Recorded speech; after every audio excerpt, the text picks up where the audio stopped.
To Business Lunch. I'm Nisha Podar and with me is Sonia Shenoy today, and we are here in a festive mood. As you can see, we are celebrating Mahanavami and also Dussehra. So wish all our viewers very, very warm greetings for the festivities from Sonia, myself and from the entire team of Business Lunch. But Sonia, even the markets are in festive cheer today with Dussehra tomorrow, Diwali, really starting. And today the markets are really buoyant, recouping for a lot of lost ground in the last few weeks. Absolutely, and happy Dussehra to you in advance and to all our viewers. It is clearly festive cheer, right? I mean, it's befitting the market move today. It would have been a dampener if the market had sulked, but the ferocity of the pullback is something that people are quite surprised with on the upside. No one expected a 1200-point rally on the Sensex, but so be it.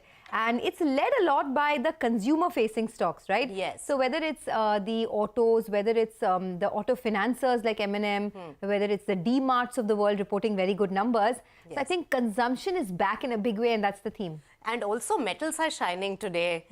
So that is also adding a lot of thrust. And of course, we have to look at the several pockets. But there is broad-based participation when we really look at the overall market. And as Sonia said, the consumption theme, that really is intact, because in festivities, there is a hope of a lot of buying and lot of the economic activity to be really active because of the festivities and people really spending once a year during Diwali. Now, Nifty 50, 2% up, 17,248 level at the moment. Bank Nifty is where the most amount of action is. Remember, whenever there is nervousness, it's the bank which leads the charge downwards. And when there is really a big rebound and a recovery like today, it's the banks really outperforming, 2.77% up in trade at the moment as we speak. Mid-caps not too far behind.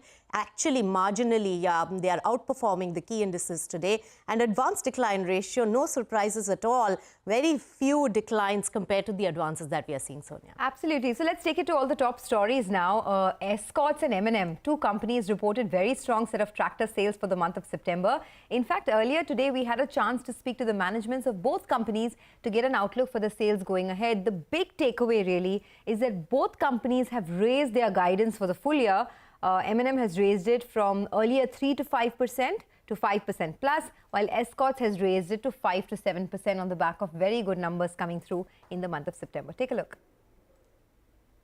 In the latest estimates on growth released by TMA, which is Tractors and Mechanization Association, we have come up with a 5% plus growth number there. So I think that 3 to 5 band is now 5% plus in that sense. I think all that phantom demand has been serviced well by us and other players in the industry. How I would see it is that interest rate and upcycle is always a dampener for any industry that you would say, especially the industry like auto and tractors, which are like heavily financed. I think there are some more price increases that the industry will have to take in the remainder of this year.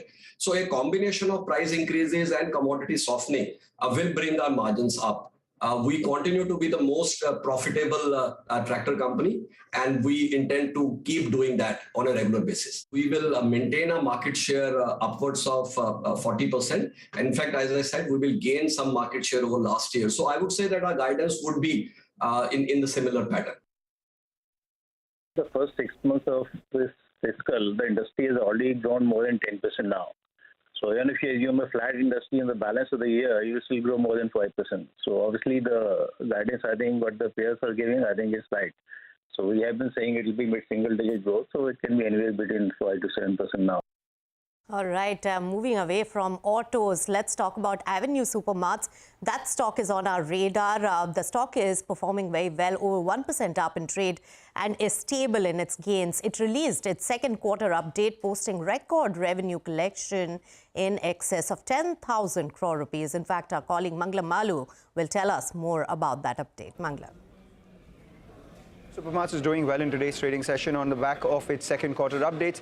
The important part is that the revenues have grown both year-on-year as well as quarter-on-quarter. 36% jump year-on-year, taking the revenues upwards of 10,300 crores for the first time, crossing the 10,000 crore mark on a standalone basis. A 6% jump quarter-on-quarter, and it is the record quarterly revenue that the company has reported. Importantly, they've also added 8 stores, and this over and above the 10 stores that they've added in the first quarter itself. So first half of this year, 18 stores stores have been added, on track to achieve the 40 to 50 stores that the analysts are factoring in for this year itself. And the important part is that the last 3 years, which are the pandemic-led years, the company added almost 30% of its store strength, almost 118 odd stores. So that's telling you that going forward, hoping that there is no pandemic-led distraction, these stores will provide further headroom for growth. The reason why the stock, however, is just limited in its gains is because valuations have always been a bone of contention for Avenue Supermarts, which is why, while it's trading in the green, it is off its 52-week high and currently just holding about in the green itself by about 1%. Okay, thanks a lot for that. Let's move on. As per the BISM data, FMCG sales for the month of September have fallen nearly 10% over August. My colleague Shilpa is joining in to put that data into perspective for us. Shilpa, we've been reading reports of companies saying that the sales is looking good, but you're telling us otherwise?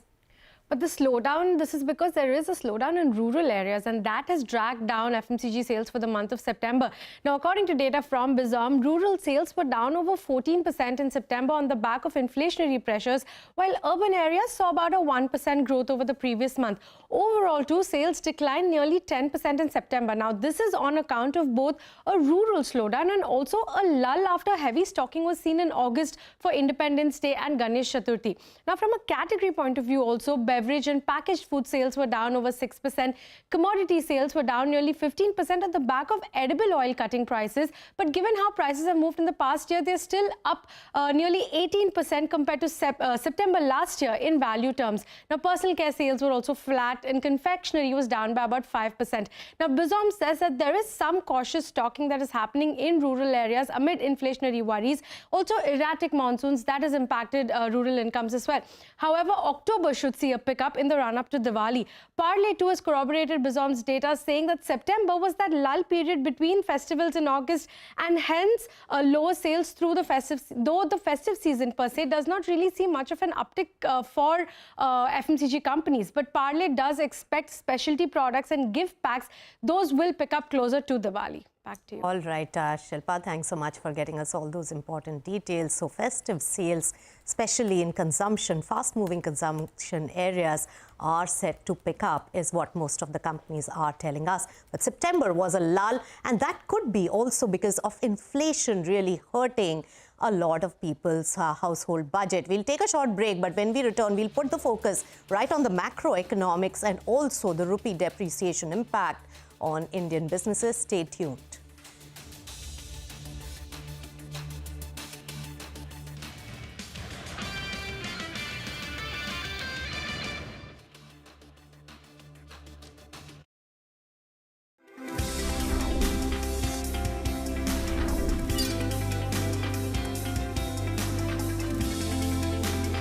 This festival, bring in Nissan Magnite. Big on dreams. Bold in passion. Beautiful in every drive. Rush to the nearest Nissan dealership now. Electronics Mart India Limited, one of the fastest growing consumer durable and electronics retailers in India, launches an initial public offer of equity shares of rupees 10 each. The 100% book build issue is being offered in the price band of rupees 56 to rupees 59 per equity share. Bid issue opens on Tuesday, October 4th, 2022 and closes on Friday, October 7th, 2022. For risk factors and more details, refer to the RHP available on the website of SEBI, the book running lead managers and the stock exchanges. Happiness is getting home solid wood furniture this Diwali from Insaraf.com, India's #1 solid wood furniture store. Why invest in just one when you can invest in all? Presenting ICICI Prudential Nifty Auto Index Fund, a scheme that is designed to capture the growth of the automobile segment during this festive season.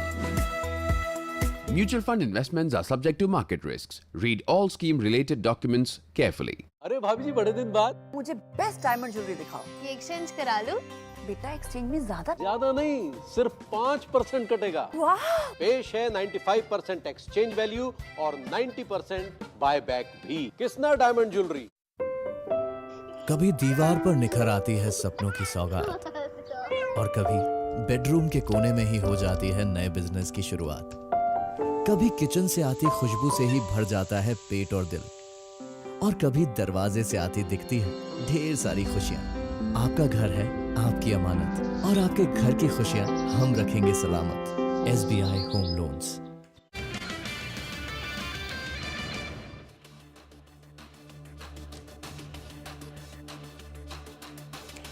Welcome back to Business Lunch on CNBC-TV18. For now, the market is still holding up quite well. In fact, there are a couple of stocks that are hitting fresh 52-week highs as well as we speak. In the pharmaceutical space, it's Cipla that's at a fresh high today. There's Kalyan Jewelers. I mean, perhaps people going out there and buying jewelry during the festive season. Are you, Nisha? A lot of jewelry buying. You were saying, so right? Metals are doing well. Dussehra is the day that as a token, you must buy some jewelry as an asset and add it to your kitty. Okay. So that's our tradition. So Dussehra is when a lot of people would be buying jewelry. Okay, we know what Nisha You should tell your husband to loosen his purse strings a little. I can loosen my own purse strings. I don't need any man but these to are days when you need to really tell your husband to do that. Okay, well, you know, let's move on. Bharti Airtel is another stock actually at a fresh 52-week high. So keep that on your radar as well. But currency markets have been in turmoil with the US dollar's sharp rise and a weakening rupee, and this affects companies with a higher Forex exposure. My colleague Sonal has put together some very interesting data and done a deep dive into the companies that get impacted. Sonal, over to you. Thank you so much for that. Well, the weakness in rupees, all one can talk about, right? And it has broken previous records last week. That is something that we highlighted as well. My colleague Yusuf and I thought, let's look at some of the data to focus on which companies have a higher Forex exposure. So 17 companies from the BSE 500, and this excludes banks and financials. They have a foreign currency exposure of 3.5 lakh crore rupees, aggregate borrowings of 15.2 lakh crore rupees, out of which 23% is foreign currency loan. This as per data from ACE Equity. And sectors which have the highest foreign loan exposure, they are chemicals, refineries and healthcare as well. Breaking it down to individual companies now. The one with the highest exposure to foreign debt. Alkyl Amines, very small amount, but 100% of it is in foreign loans. Glenmark Pharma with almost 90% debt in Forex as well. We have Shipping Corporation, 3,100 crore of debt with 100% coming in from Forex. There's Adani Ports, Oil India, all of them anywhere between 66 to 90%. UPL is the one which has 61.5%. We have Polyplex at 58% of total foreign exposure, SGVN at 55%, and ONGC at 53%. To name a few. So of course, it will lead to higher interest outgo in case of dollar-denominated loans and also higher expenditure. Important to note, the breakup of the Forex loan that I just spoke about in specific currency is not available. But with some examples, also wanted to point out that a lot of these companies have substantial export revenues as well, thereby negating the impact of higher interest outflow due to dollar strengthening, because of course, earnings for these companies will also increase. Now, the revenues in export markets for these companies could be a lot more, but need to remember also that they are not denominated in dollars completely. Alkyl Amines has 270 crores of foreign revenues coming in, but their debt is just 23 crore rupees. For UPL, it is around 16,000 crore debt in foreign currency, but 36,000 crore in revenues from exports, out of which 7% is from Europe and 37% exposure is to North America. Glenmark Pharma has 3,300 crore debt from foreign currency and 6,700 crore of revenues from exports. And we also have Sudarshan Chemicals, that'll come up for you on the screen, that exports to 80 plus countries, has almost 1,000 crore revenues from exports versus 481 crore of foreign debt. Additionally, as per Bloomberg, nearly $11 billion worth of foreign currency notes are getting matured over the next 1 year, while bonds worth $500 million each are maturing in October for NTPC and BPCL. Next year would see bonds of similar values getting matured for Vedanta Resources, IOCL and ONGC Videsh as well. Now that is talking about all the loans. Let me focus on revenue exposure as well for some of the names in the specialty chemical space, because a lot of them have high exposure. And that is because the exports from India as far as chemicals is concerned are much high. They hit a record high level in FY22 at $29 billion, which compares with $14 billion in FY14. We have names like Vinity Organics with 69% exposure to Europe, Clean Science and Technology at 70%, Galaxy Surfactants at 62%, revenues coming in from exports. For Fine Organic, Naveen Fluorine, Atul Limited, NoSil, Aarti Industries, Deepak Nitrite and Alkyl Amines, the exposure is anywhere between 70 to 70%. That is in the list that I just mentioned. And out of this, for some companies, we know the exposure to Europe as well. And that is where we are seeing a lot of crisis due to energy prices. And this is something that could put pressure on demand as well. So the numbers on the screen, that is a percentage of Europe as a percentage of total exports. Anupam Rasan has 46% of total exports to Europe, followed by Vinati Organics. There's Naveen Fluorine has almost 60% exports to Europe. PI Industries, Neogen at 27% of total exports to Europe. So many companies have sizable exposure to Europe, making them vulnerable to demand and added woes of currency depreciation there. Important to note that every company has its own hedging mechanism in place, so the net effect on earnings depends on that. But these are just numbers that we wanted to focus on.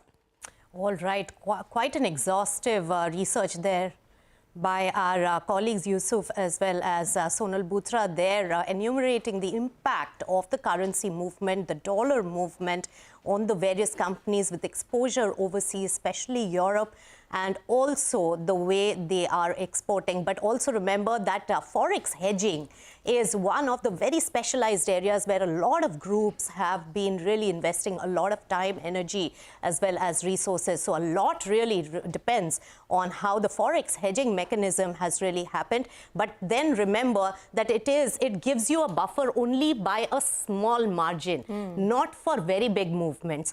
So that's where the companies get affected much more. So Forex-related companies to be on the watch list. Really. Okay, absolutely. But let's get some positive news going. There's a welcome relief in India's trade deficits for September. It came in at $26.7 billion, over $1 billion below the level that we saw in August. Lata is here for more details on that. Lata, over to you. Yes, the big relief is in trade deficit. After all, with the pressure on the rupee, you don't want to buy more dollars than you can earn.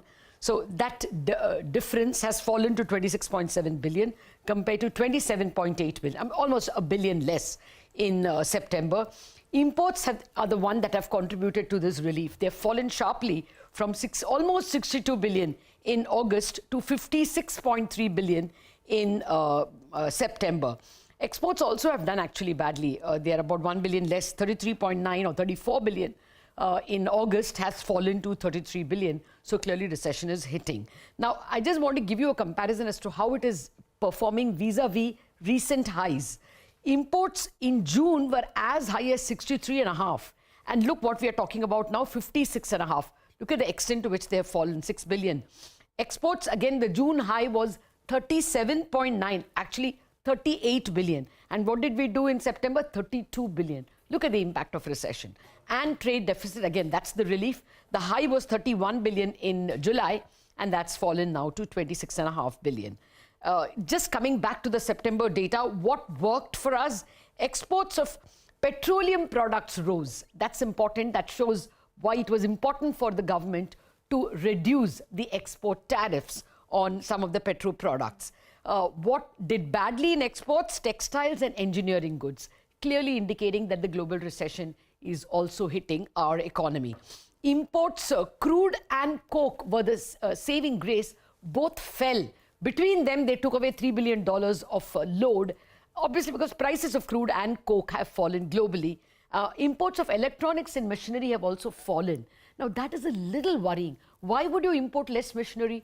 Because there is possibly not that much demand in India. Are we slowing? I want to leave you with that question.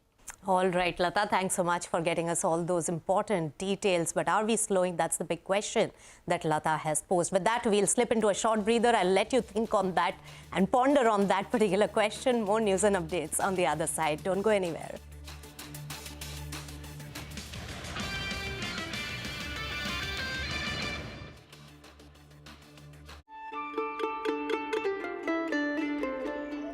यूं ही नहीं मैं बन जाता हूं।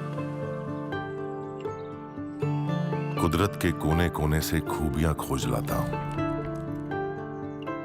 प्रकृति के गहनों को परखने वाला चोरी हूं मैं। गुणवत्ता की गहराइयों का गोताखोर हूं मैं।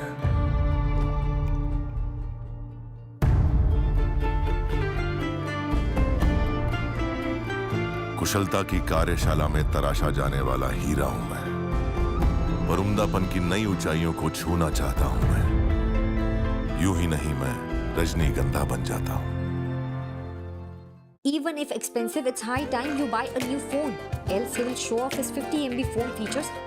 100 times. Sell the car, borrow money from mom. Chill, bro. Go to Bob World and get personal loan. We listen to your inner voice because we live in your world. First class का ticket बहुत महंगा होता है भाई, इसलिए हम तो without ticket मर गए। पैसे बचाने का इतना शौक है तो नेटमिट्स पे जाओ। बेस्ट सेविंग्स और डिस्काउंट्स पाओ। नेटमिट्स, इंडिया की अपनी pharmacy.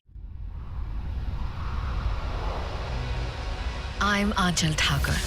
Come see my world through my eyes.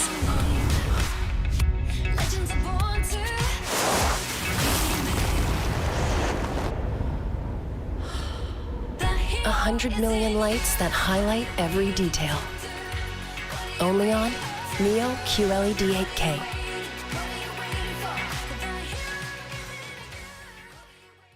वाह डॉक्टर साहब, आप तो जीनियस हो। अच्छा, शेयर कौन सा लूं? सही सवाल, गलत जगह। सही जगह है ग्लोब कैपिटल, जहां पर आपको मिलेंगे award winning research based ideas, अपने पोर्टफोलियो को मैनेज करने की सुविधा। Globe Capital, money must grow. Investment in securities market are subject to market risk. Read all the related documents carefully before investing.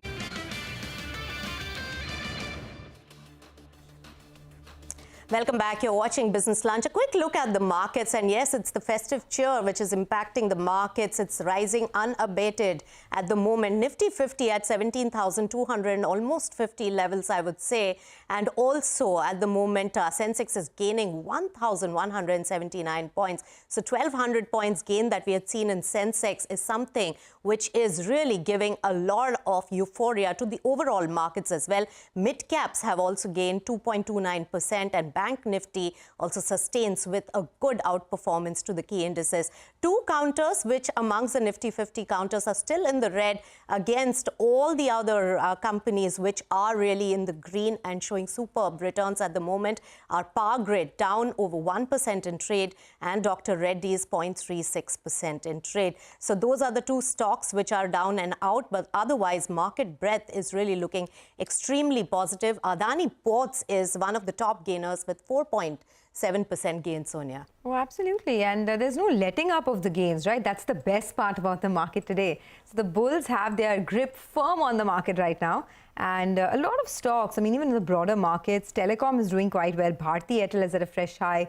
Pharma is doing well. Cipla is at a fresh high. And some of these consumption names like Metro Brands as well. But let's take a breather from equity markets for a bit. My colleague Mangalam had an interesting discussion with actress Alia Bhatt during the Forbes Tycoon event where they discussed multiple topics including entrepreneurship and investing. Listen into an excerpt of that conversation. I do not invest in businesses or stories that I don't understand. I think for me, the idea of investment is investing in a story, investing in a person, investing in a vision, something that I connect with, something that makes sense to me. Let's take Pool, for example. You know, they're contributing to reducing waste in the country and also giving 100 women jobs on a daily basis. So I love that story. Investing in Nykaa, of course, was a no-brainer, but it was the story about it being founded by a woman. You know, the fact that India is now at that global platform doing what we do best, competing with the world at its best. So it's for me the story and the vision that I connect with, that I understand. That's where my investments lie. All right, so that was the investment strategy coming in from the leading actress Alia Bhatt. So she's giving her strategy as well as whatever she believes in, she invests in that. With that, it's a wrap on Business Lunch. Mid-Cap Radar comes up next. I leave you all with festive cheers from the entire team of Business Lunch. Thanks so much.